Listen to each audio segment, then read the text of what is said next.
It's estimated that 8 million people a year are diagnosed with PTSD. And with our armed forces returning home from Afghanistan, some believe that number is going to increase. Post-traumatic stress disorder is a mental health condition that's triggered by a terrifying event that is witnessed or experienced. And according to the Mayo Clinic, symptoms can include flashbacks, nightmares, severe anxiety, as well as uncontrollable thoughts about the event. Hey there, Ospreys. Welcome to another campus update with Inside Swoop. I'm Avery Latta-Raines, here to bring you up to date on what's going on this week.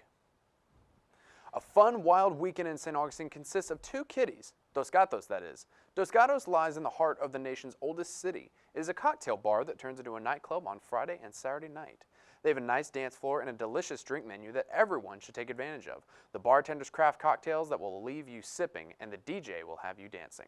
Omar Gutierrez always thought he was healthy. That was until 12 years ago when his 11-year-old daughter woke up with a headache that was so painful she was rushed to the hospital. Totally caught us off guard. She died from a ruptured brain aneurysm 9 days later.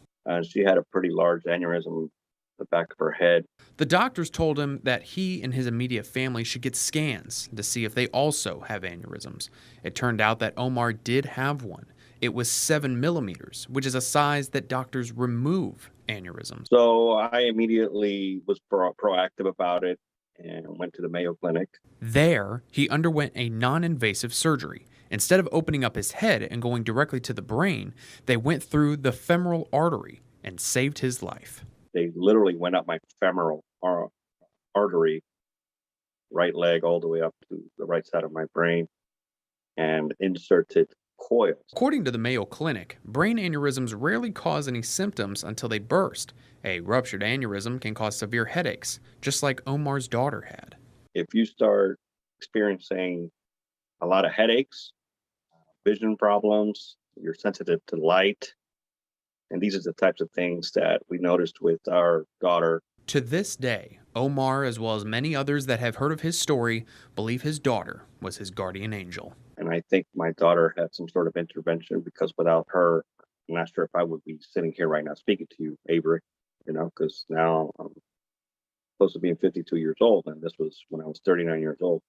Omar also makes sure he, his wife, and 4 children all get checked every 3 to 5 years for aneurysms. And if you want to learn more about brain aneurysms, check out our story at firstcoastnews.com. This is a game changer for a lot of people. Welireg, also known as belzutifan, is a new drug recently approved by the FDA that is proven to shrink tumors in patients with renal cell carcinoma and von Hippel-Lindau disease, a genetic disorder that causes tumors and cysts to form all over the body. In a Zoom call hosted by the VHL Alliance, Dr. Othon Iliopoulos says that this drug could save patients from possibly needing surgeries to remove tumors. Here is the picture of a patient of mine that has a hemangioblastoma deep in the brain. This is the lesion in the brain of the patient approximately 15 months after treatment with belzutifan. We don't see any enhancing lesion. We see a very residual small cystic component. With this drug being so new, experts are warning potential users of side effects, which can include anemia, nausea, and possibly infertility. What we know is that approximately 1 week after stopping the medication, that means that the body had completely cleared this medication, it is okay in trying to be pregnant. Robert Kramer has been in the clinical trial for Welireg for more than 3 years and says the side effects haven't been bad for him. The worst for me was fatigue up front. I am a super high energy. People would probably say I'm kind of one of those ADHD kind of people, but it's super focused. But I'm not used to being tired. In the last 3.5 years, I'd have to say that my body has acclimated. Even though there are still questions around the side effects of Welireg, specifically chances of infertility, as someone who has VHL, I'm willing to take any risk if it means I get to survive.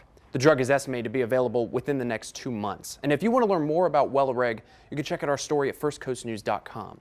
In the Information Center, I'm Avery Latta-Raines, First Coast News on your side.